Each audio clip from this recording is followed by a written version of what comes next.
feel like I sort of missed the boat on talking about this movie in more of a fresh way. A lot of people have already seen it, talked about it, but I still want to talk about it because after sitting on it, thinking about it, this might be my favorite movie of the year. Definitely my favorite horror movie of the year, I think. Although my previous favorite movies of the year have all been horror movies. But so far, it seems like this is taking the top spot. And I'm talking about Weapons. And what I love about getting movies like this is when you have just a new creative voice that's putting out horror movies that are getting the general audience excited, which is really cool. It's really cool when you get a director where pretty much his name recognition alone is getting the buzz of the movie. And we're talking about Zach Cregger, of course, who did Barbarian a couple years ago, movie that really came out of nowhere, generated a lot of excitement and buzz, and now we're getting his follow-up. And it really is kind of just a Jordan Peele-like story. He was a sketch comedy guy who now makes really interesting and high-concept horror movies, and this movie did extremely well over the weekend. And I'm very happy to see it because I want more movies just like this.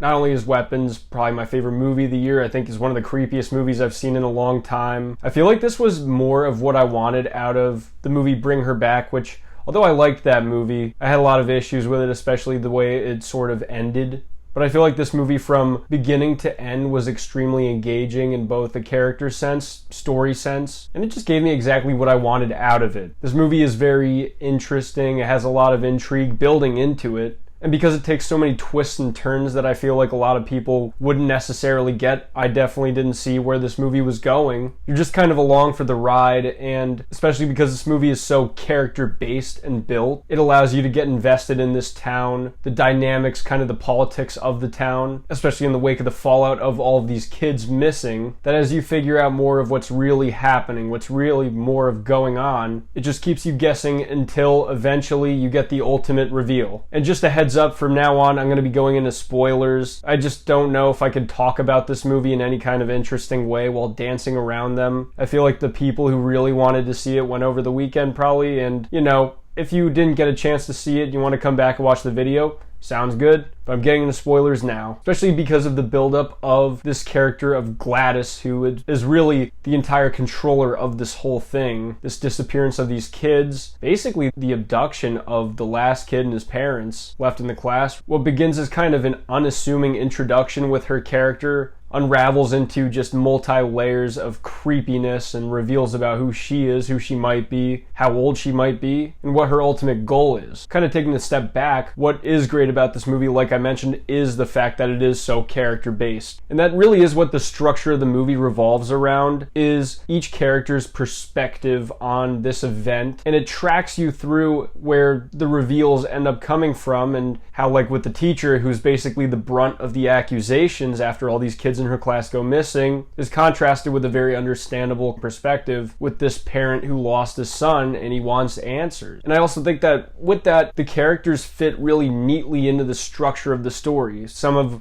what I think is so interesting about this movie is the structure of it, the way that it moves with time back and forth to tell familiar scenes from what you saw earlier, but from that different perspective, showing you from an angle that you didn't quite understand. The reveals just kind of methodically give you more pieces to the puzzle that eventually build to the ultimate reveal, and that ultimate reveal is Gladys. It's kind of funny because I feel like she will kind of get the long legs treatment in terms of horror icon, sort of, that was built up to, has a bit of a distinct look to her, and has certain like character peculiarities that I think people will find either funny or kind of memeable, while at the same time doesn't take away from the fact that she is very creepy in the movie. They got me a couple times actually with some well-placed scares in the beginning when you don't know what you're looking at with Gladys. And it does a good job of building up the temperature as far as, you know, what this mystery is, who's behind it, giving you kind of flashes, but you don't really have context for what you're looking at. So then when things come to a head at the end, there's a lot to look back on, and I'm sure that a second viewing of this movie watches very differently from a first viewing. You're talking about Jordan Peele, kind of like a Get Out situation where while you're watching the movie, you're tracking along, trying to piece it together, but you don't really get what's going on. But then once you start to get answers, you go back, and so many small character ticks and moments probably make a lot more sense in retrospect than they did the first time when you were watching the movie and you don't have all the pieces of the puzzle yet. I think they also do a good job of not making any character particularly in the right. I think that there's a lot of understandable motivations with the characters that endear you to them, and you very much understand their perspectives, but you don't necessarily condone or support the things that they do. It's just interesting writing that I feel like they don't do a lot nowadays. It's a lot more typical that they want to make characters all the way good or all the way bad. They're afraid to make them flawed in certain ways, and I feel like this movie kind of embraces having those characters just be flawed and have issues with them. Something that could have totally made certain characters unlikable or made it hard for the audience to engage with them, but I think that they struck the right balance in figuring out how to make the characters endearing in a way that kept you invested while also keeping them interesting and more than one-dimensional. But they also have a way of making you really root against Gladys, who by the end of it